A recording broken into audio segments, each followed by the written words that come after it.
The stars had never looked so beautiful, and that was the last thought Captain Hyanwu had before they started falling from the sky. His ship, the Un's Defender, hung in orbit above Earth like it had done for 3 years. Below him, the blue planet rotated peacefully. Cities glowed like scattered diamonds across the dark continents. Hyanwu had protected this view with his life, and he had always believed nothing could take it away. He was wrong. The space around his ship tore open. Not like a door, but like fabric ripping apart. Purple light spilled out, and then they came. Ships, hundreds of them. Each one was 10 times larger than the Defender. They were dark metal, covered in strange symbols that hurt to look at. Hyanwu had never seen anything like them. "Captain, we're getting readings from all over the system," his communications officer shouted. "There are thousands of them. They just appeared out of nowhere." Hyanwu's hand gripped the armrest of his chair. "Sound the alarm. Get me a line to Earth Command, now." But before anyone could respond, every screen on the bridge turned the same color. A deep, ugly purple. Then, a face appeared. It wasn't human. The creature had 4 eyes, skin like rough stone, and a mouth that split its face in 3 directions. "Primitive species of the 3rd planet," the alien said. Its voice came through perfectly translated, which somehow made everything worse. "You are hereby claimed by the Vreth Empire. Surrender all military assets immediately. Resistance will result in total extinction." Hyanwu stood up. "This is Captain Hyanwu of the United Nations Space Defense. You have entered our system without permission. Leave now, or we will defend ourselves." The alien made a sound that might have been laughter. "Defend? Observe." The screen changed. Hyanwu watched in horror as Mars Colony 1 simply disappeared. One moment, the dome cities were there, glowing red against the planet's surface. The next moment, there was only a crater so deep it glowed white-hot. 15,000 people lived there. Lived, past tense. "You have one of your time units called hours to comply," the alien said. "After that, we demonstrate on your homeworld."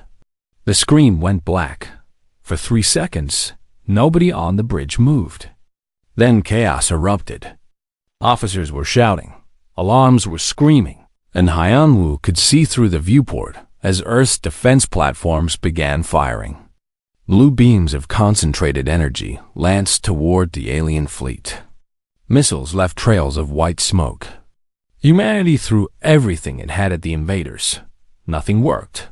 The Vreth ships had some kind of shield. Every weapon humanity fired just splashed against invisible barriers like water hitting stone. Then the aliens fired back. They didn't use beams or missiles. They used something that looked like black lightning. When it hit an Earth defense platform, the entire structure crumpled like paper and went dark. No explosion, just death. "Captain, we're receiving orders from Earth Command," the communications officer said, her voice shaking. "They're ordering all ships to fall back to Earth orbit and prepare for planetary defense." Hyanwu wanted to scream. Planetary defense meant they had already lost. It meant the enemy was coming for Earth itself. But he gave the order anyway, because that's what soldiers did. They followed orders even when those orders were suicide. The next 40 minutes were the longest of Hyanwu's life. He watched humanity's entire space fleet gather around Earth. 200 ships, the pride of human engineering. They looked like toys compared to the Vreth Armada. The aliens didn't even hurry. They just drifted forward, slow and confident, like a man walking toward a mouse. Down on Earth, Hyanwu's sister G1 stood in the street with 1 million other people, watching the sky. She was a doctor at Seoul Medical Center, and she had spent the morning in surgery. Now she stood in her bloody scrubs, looking up at lights that weren't stars. The Vreth ships were so big they were visible from the ground, dark shapes that blocked out constellations. People were crying. Some were praying. Others just stood silent, holding their children. G1 pulled out her phone and called her brother. She knew he was up there. She knew he probably couldn't answer. She called anyway. "Hi, Anwu," she said to his voicemail. "I don't know if you'll get this. I just wanted to say I love you, and I'm proud of you. Whatever happens, I'm proud." In orbit, Hyunwoo's phone buzzed in his locker. He didn't hear it. He was too busy watching his fleet die. The battle, if you could call it that, lasted 12 minutes. The Vreth didn't even use their full force. They just sent forward a dozen ships, and those dozen ships destroyed everything. The Defender took 3 hits. The first one killed the engines. The second one killed life support. The third one killed everyone on the bridge except Hyunwoo, who had been thrown into an emergency pod by the explosion. The pod automatically sealed and ejected. Through its small window, Hyunwoo watched his ship tear itself apart. He watched the crew he had trained with, eaten with, laughed with, turn into floating debris. He watched the Earth fleet become a cloud of wreckage and bodies. And then he watched the Vreth ships descend toward Earth. They didn't destroy the planet. That would have been mercy. Instead, massive ships settled over every major city. They released smaller craft that flew through the streets, scanning everything, broadcasting messages in every human language. The message was simple, and it repeated forever. You are now property of the Vreth Empire. You will be processed and assigned duties. Resistance is extinction. Obedience is survival. G1 watched one of the smaller Vreth ships land in the hospital parking lot. Soldiers came out. They weren't like the commander on the screen. These ones were bipedal, wearing armor that covered everything. They moved through the hospital, scanning everyone with handheld devices. When they scanned G1, the device beeped, and they marked her with some kind of tag on her wrist. Medical knowledge detected, one of them said through a translator. You are assigned to medical servitude. You will treat Vreth citizens and valuable slave species. Comply or die.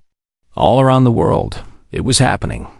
Soldiers, engineers, scientists, anyone with useful skills was being tagged and separated. Everyone else was loaded onto massive transport ships. Families were split apart.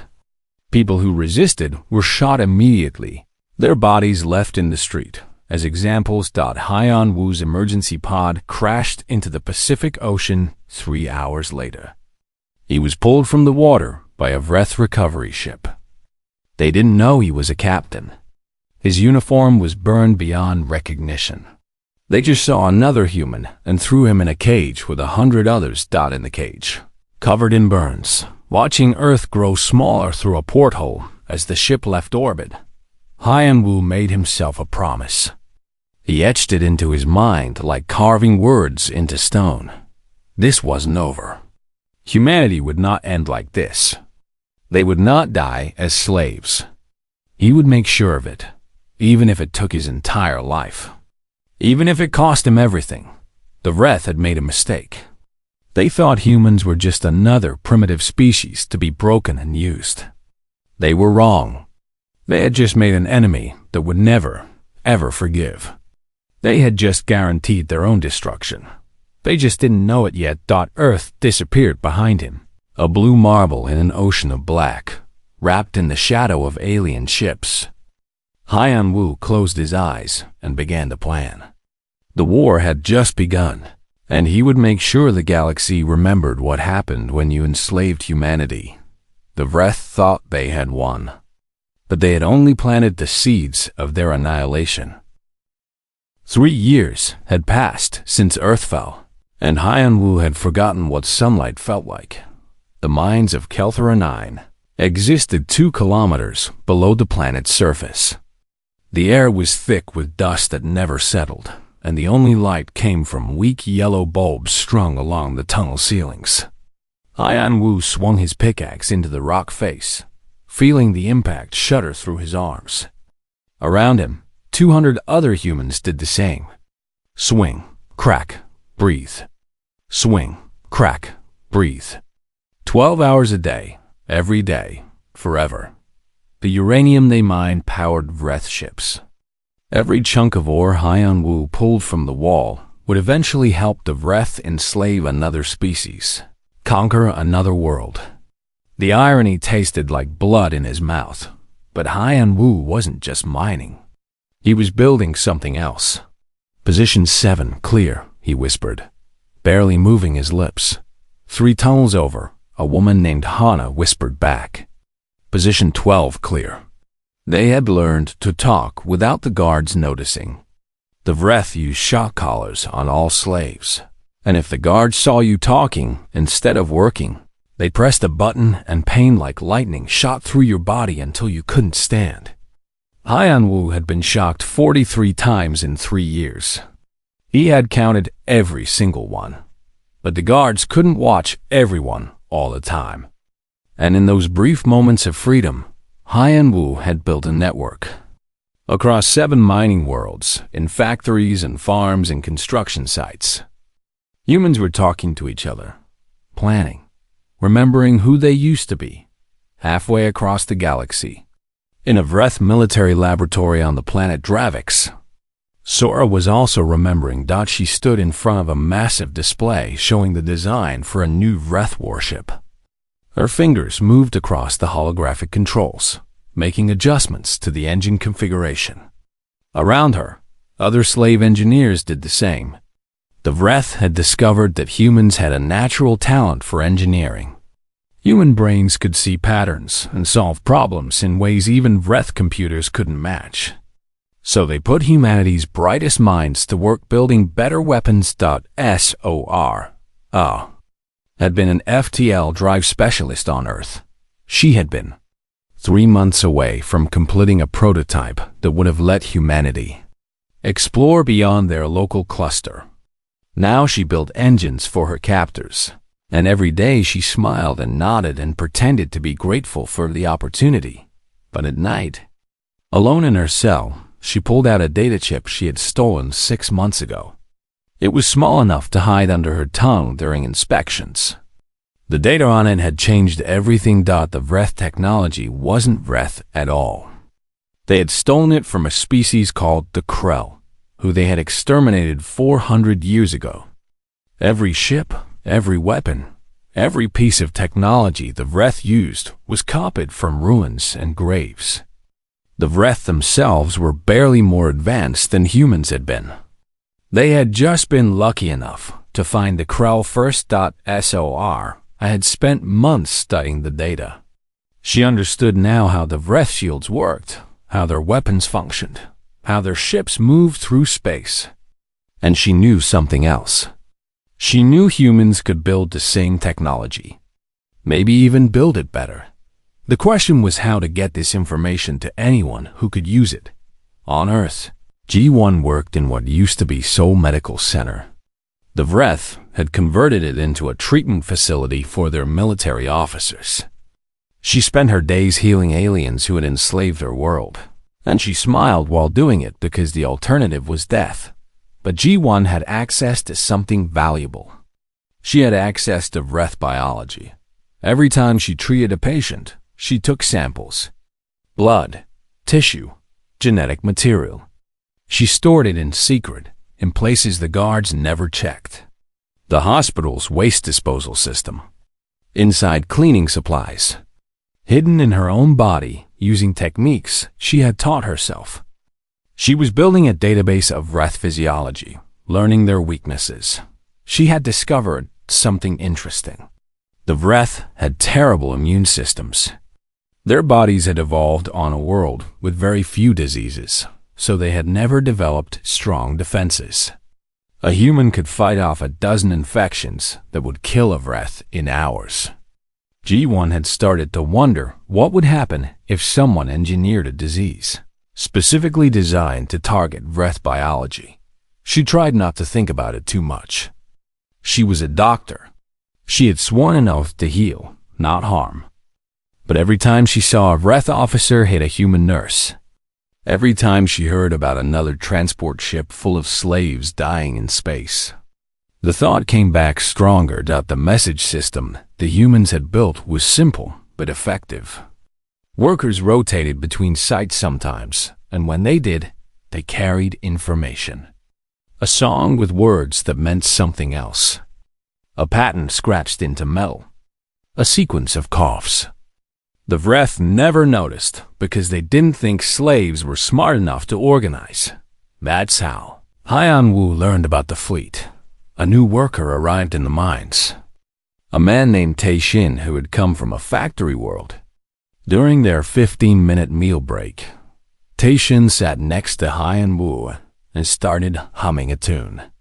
The melody was simple, but the rhythm was wrong. It was code. Hyan-Woo's heart nearly stopped when he decoded it. Some human ships had escaped. Not many, maybe 30 or 40. They had run before the Vreth could destroy them completely. And they were still out there, hiding in deep space, slowly gathering strength. There was a name attached to the message. Admiral Tae-Young. Hyan-Woo knew that name. Everyone in the old Earth fleet knew it. Tae-Young had been the commander of the outer defense perimeter. If anyone could have escaped, it would have been him. The message had coordinates. A meeting point, hidden in an asteroid field in an unclaimed system. It was an invitation. A call to anyone who can escape and fight. Hyan-Woo started planning immediately. Sora received her own message.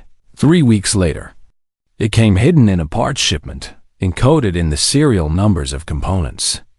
When she decoded it, she learned about the network, about Hyan-Woo, about the fleet. She also learned they needed her. They needed someone who understood Vreth technology. She made her decision in about 5 seconds. She would escape and take her stolen data with her. But first, she needed to steal more. Over the next 2 months, Sora copied every file she could access. Weapon specifications, ship blueprints, military installation locations, supply routes. She hid it all on data chips she made from spare parts, each one small enough to swallow if necessary. She became reckless, taking chances that should have gotten her caught. Finally, her luck ran out. A Vreth supervisor noticed her accessing files she shouldn't have touched. He reviewed her work logs and found the pattern.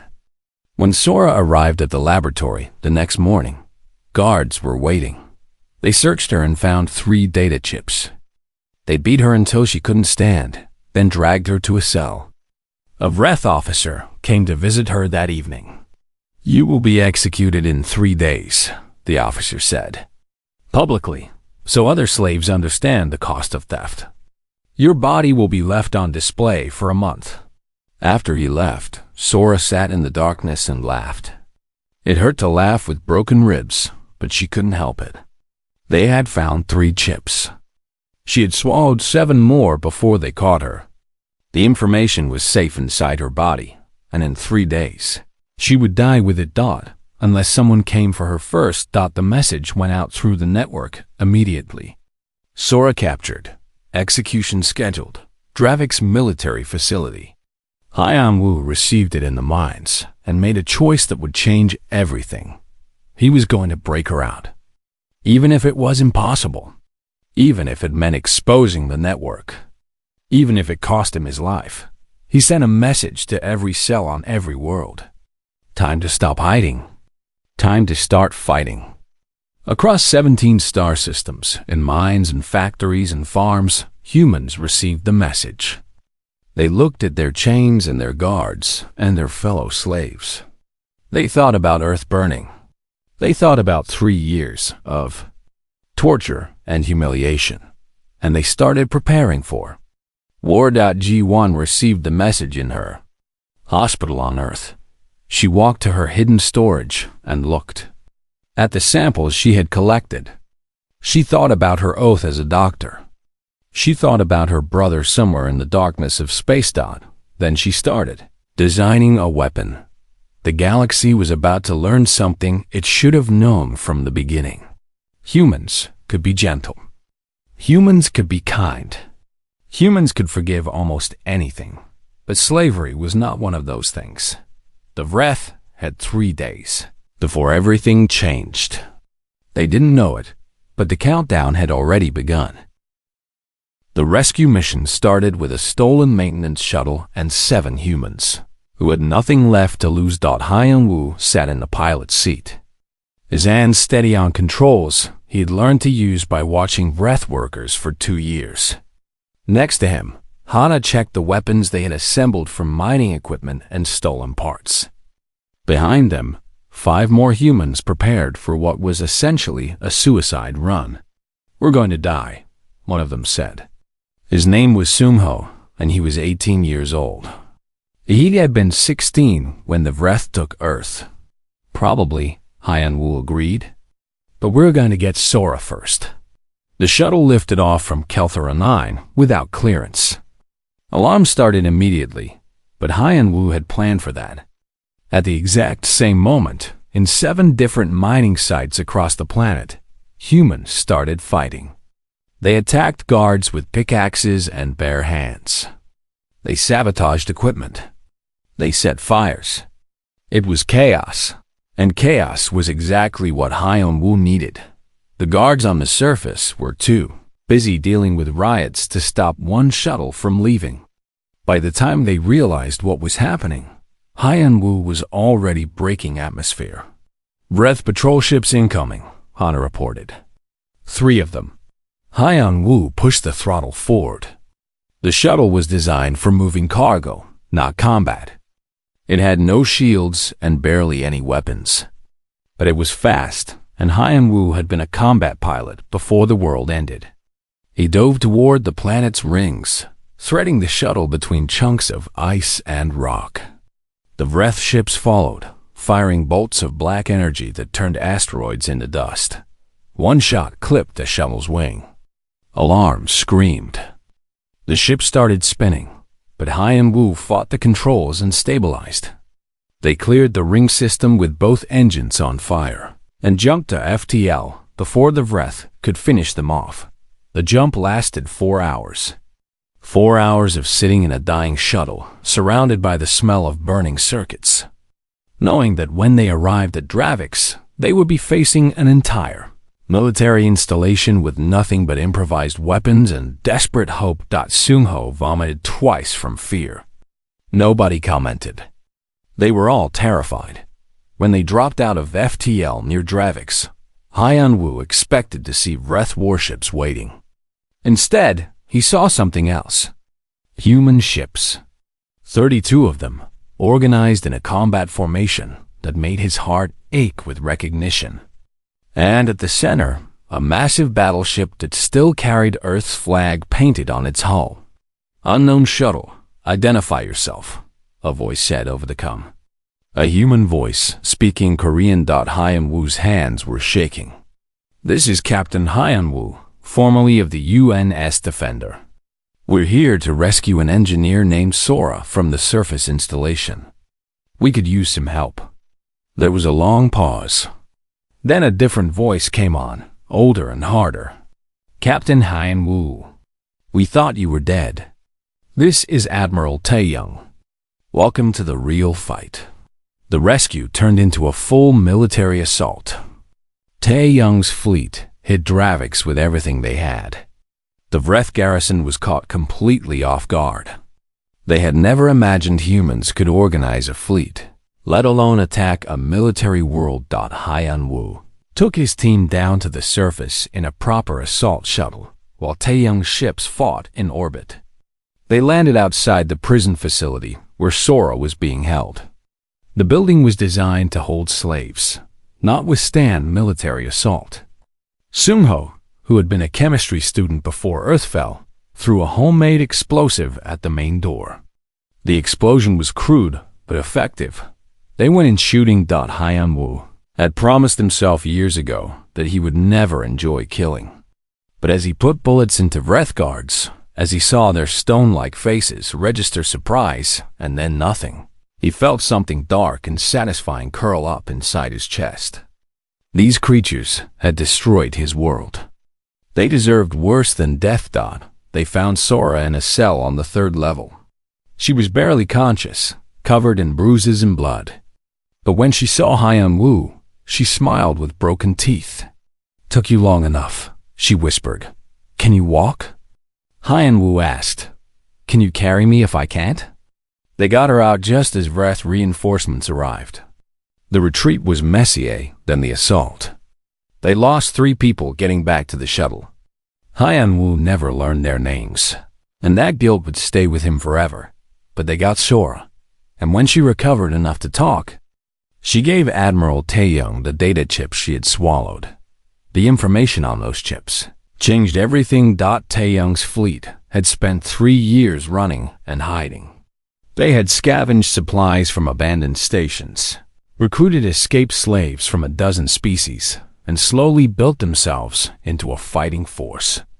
But they had been operating blind, taking hits and running before they could be destroyed. Now they had intelligence.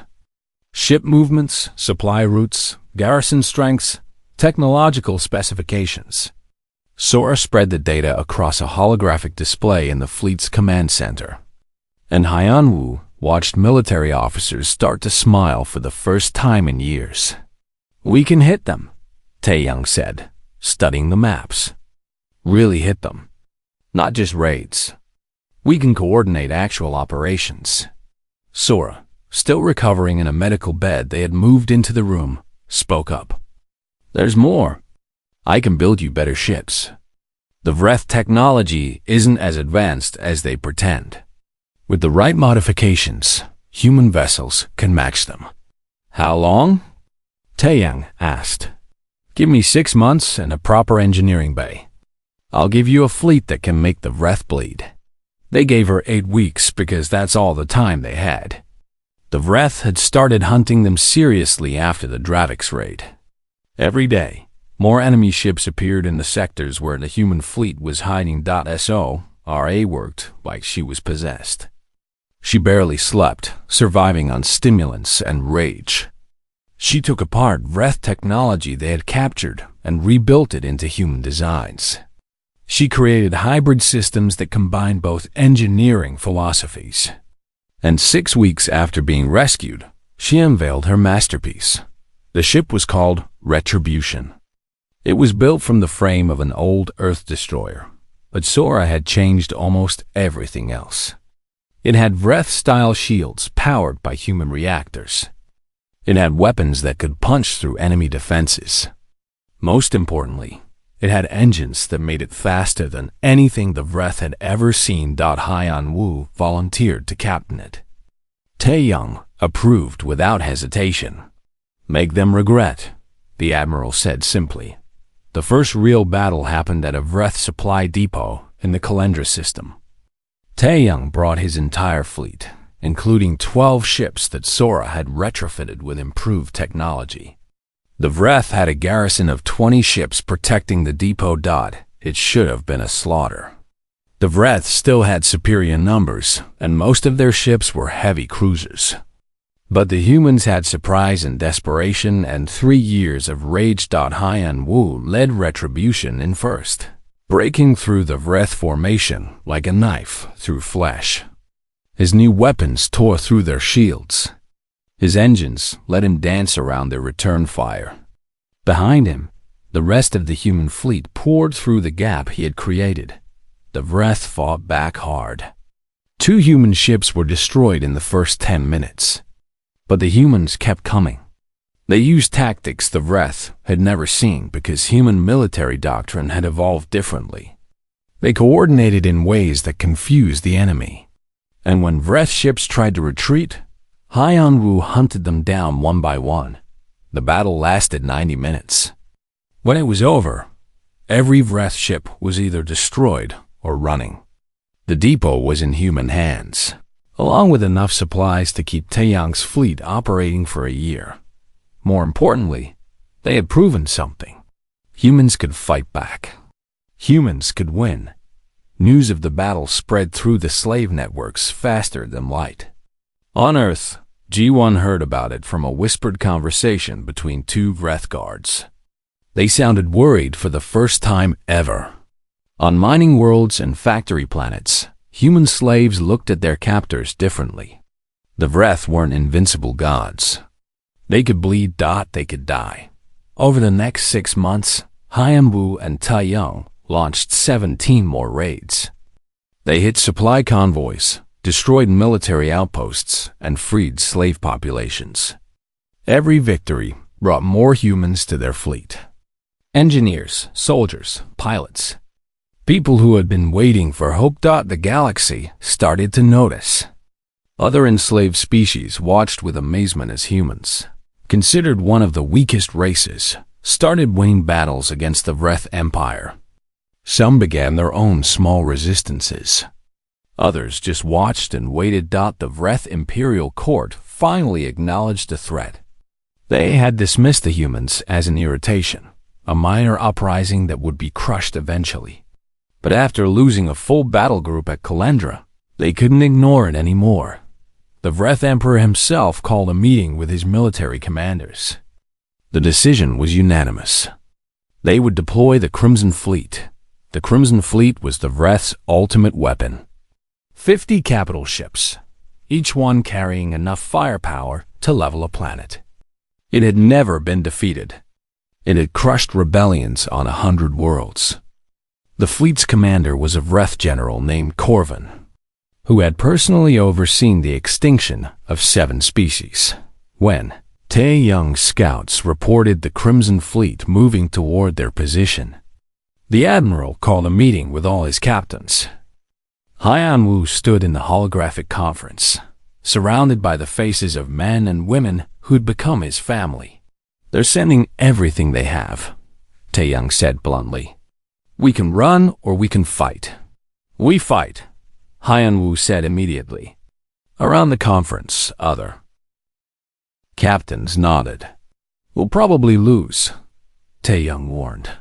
Sora's voyage, Battle of Arcturus Station, lasted 7 days. And by the 3rd day, space itself seemed to be dying. Haiyan-Wu had stopped counting how many times Retribution had nearly been destroyed. The ship's hull was scorched black in places, and half the weapon systems were offline. Around him, the bridge crew worked in smoke and sparks, their faces tight with exhaustion. Outside the viewport, human ships and Vreth ships tangled together in a dance of light and death. "Incoming missiles, starboard side," Hana croaked. Her voice was raw from breathing recycled air, thick with chemical smoke. Haiyan-Wu didn't bother responding. He just threw the ship into a roll that made the artificial gravity fail for 3 seconds.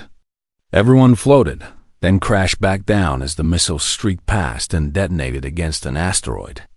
The explosion lit up the bridge like lightning.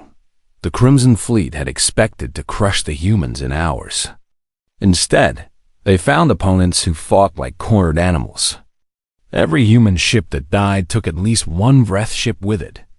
Kamikaze runs became common. Pilots with failing ships would aim at the nearest enemy and push their engines to maximum, turning themselves into kinetic weapons. Admiral Tai Young coordinated the defense from his flagship, but even he was running out of options. The humans were outnumbered and outgunned. They were losing. On the 4th day, a Vreth plasma torpedo hit the port side of Retribution. The explosion tore through 2 decks and killed 20 people instantly. Haiyan-Wu felt the ship shudder like a wounded animal. Alarms screamed. Hull breach warnings flashed across every screen. "We need to retreat," Sung-Ho said from the engineering station. The kid who had been terrified on their first mission was now covered in burn scars and missing 2 fingers. "Main reactor is failing. We have maybe an hour before it goes critical." Haiyan-Wu looked at the tactical display. The Vreth were pressing hard, trying to break the human formation. If Retribution left now, it might create a gap the enemy could exploit. "We stay," he said. "Captain, we'll die," Sung-Ho insisted. "We're already dead. We've been dead since Earth fell. Now we're just choosing how we die." Nobody argued after that, but someone else made a different choice. Du Young had been a slave on a factory world for 3 years before escaping to join Taeyong's fleet. He had watched Wrath guards beat his wife to death for working too slowly. He had watched them throw his daughter into a furnace because she was sick and therefore useless. Du Yun didn't fight for freedom or justice.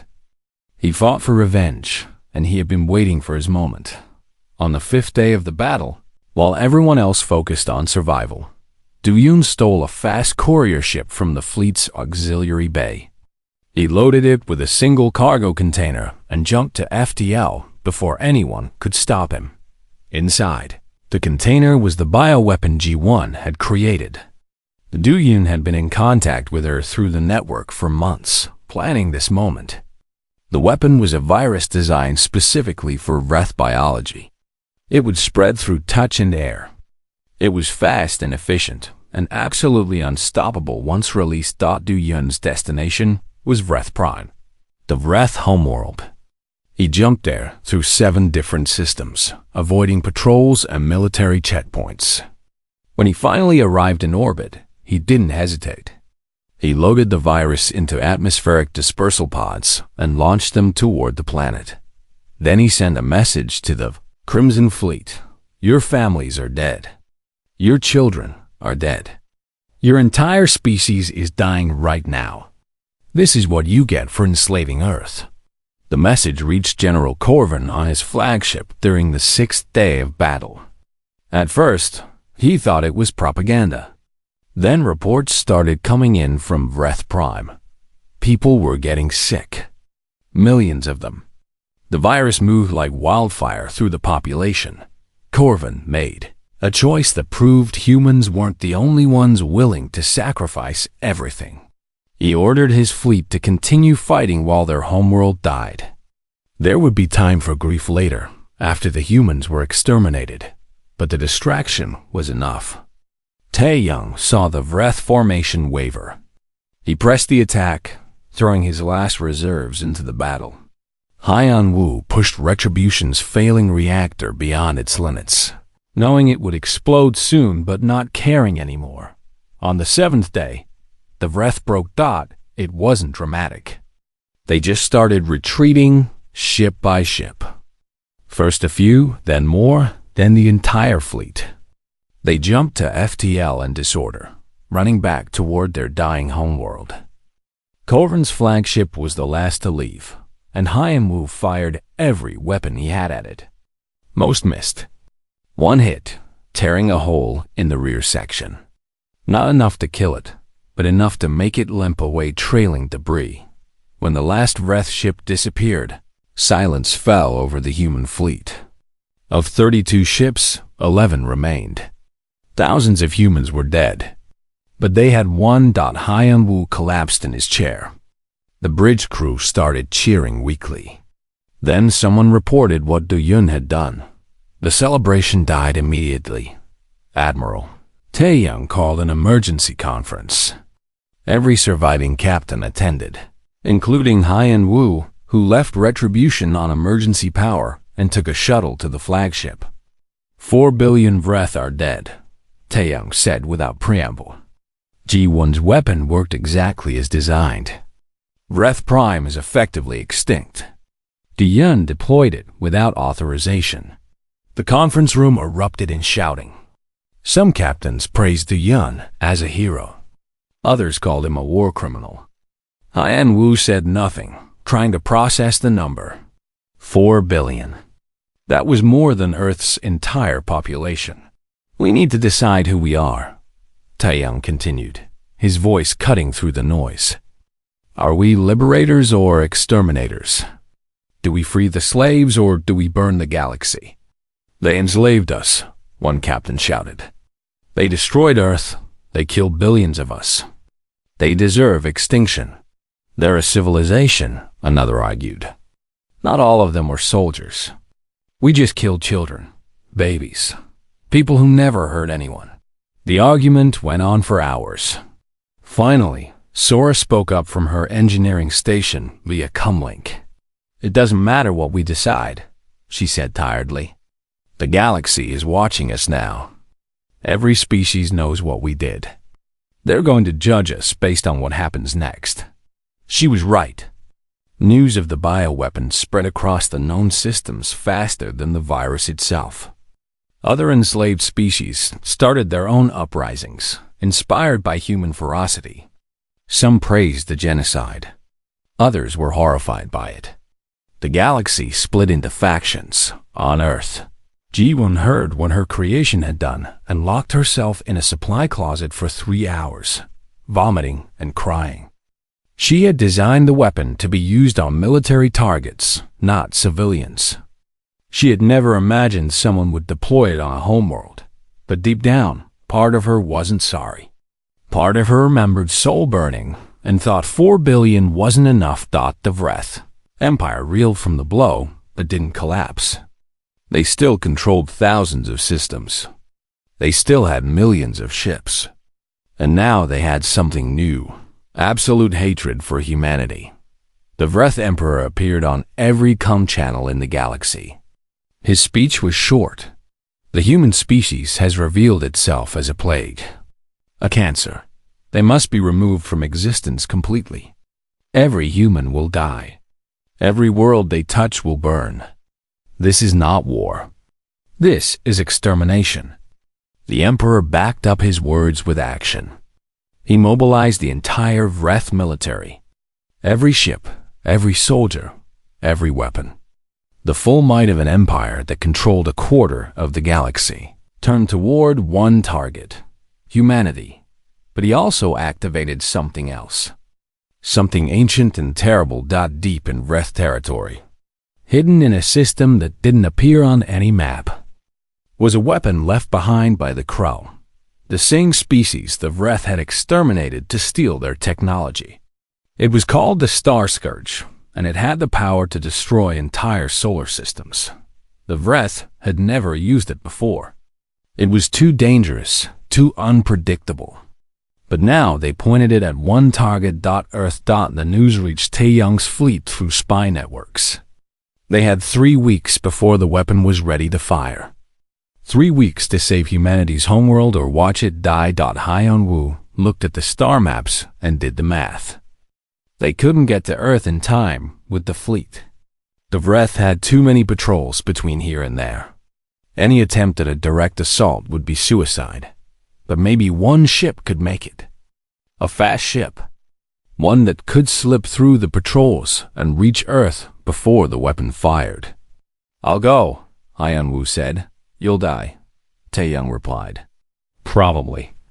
But I'll get there first."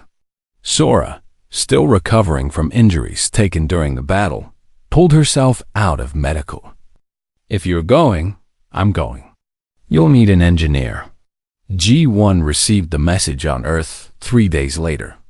Her brother was coming home, probably to die trying to save a planet that was already half dead from Vreth occupation. She made a decision. She contacted Du-Yun through encrypted channels. He'd gone into hiding after deploying the bioweapon, but he responded immediately to her message. "I need your help," Ji-won said. "One more mission." "One more weapon? Against who?" Du-Yun asked. "Everyone. The Vreth, the Star Scourge. Anyone who threatens Earth." Du-Yun smiled for the first time in years.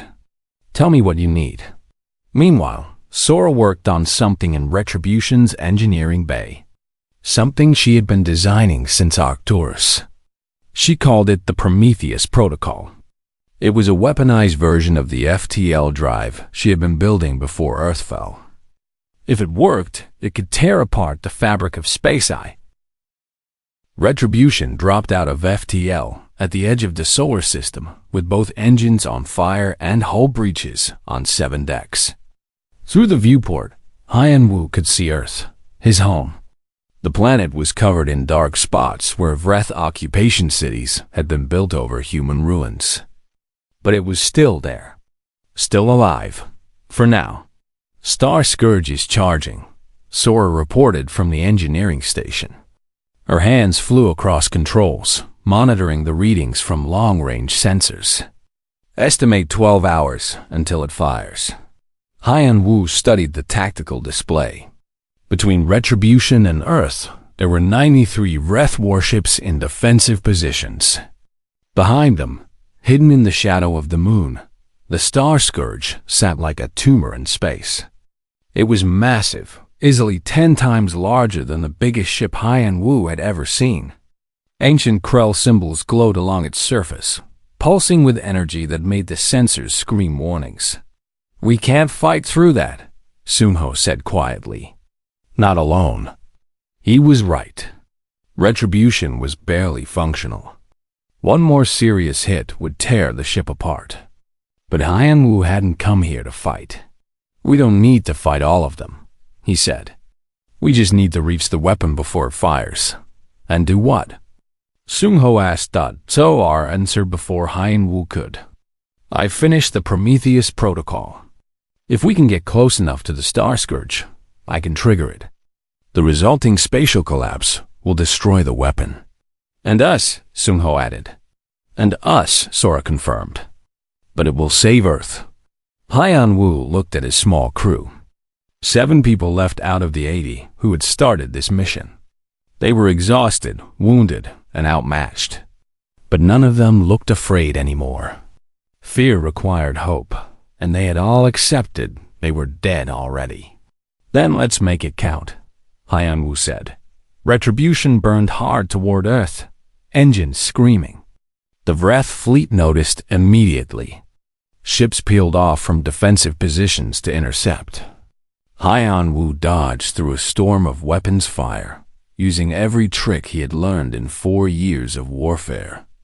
The ship shuddered with each near miss. Alarms never stopped screaming. They made it through the first defensive line through sheer luck.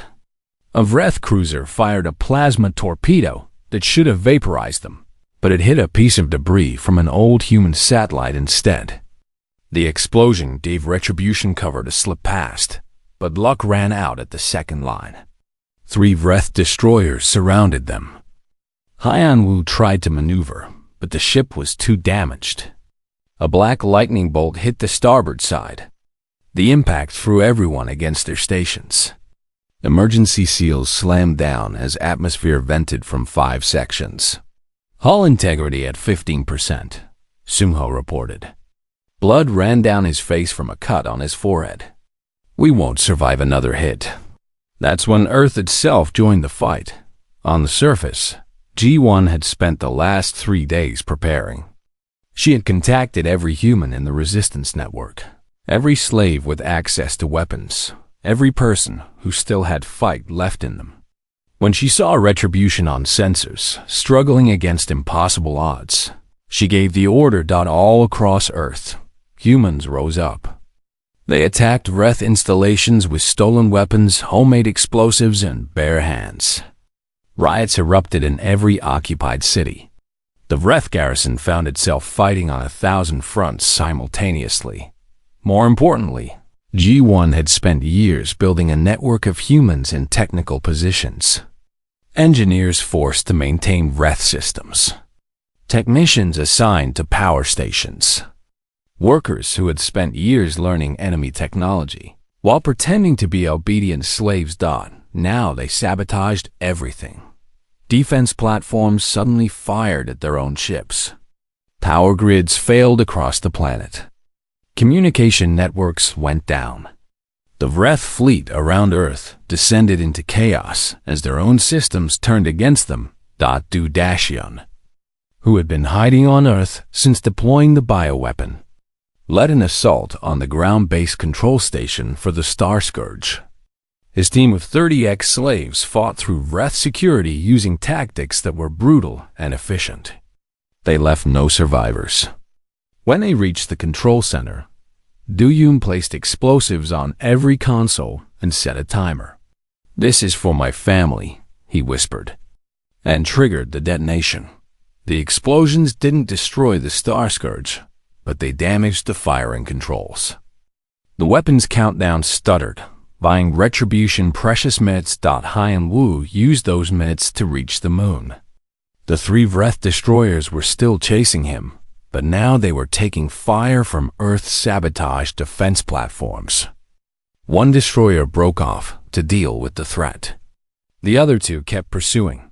Retribution rounded the moon, and suddenly the star scourge filled the entire viewport.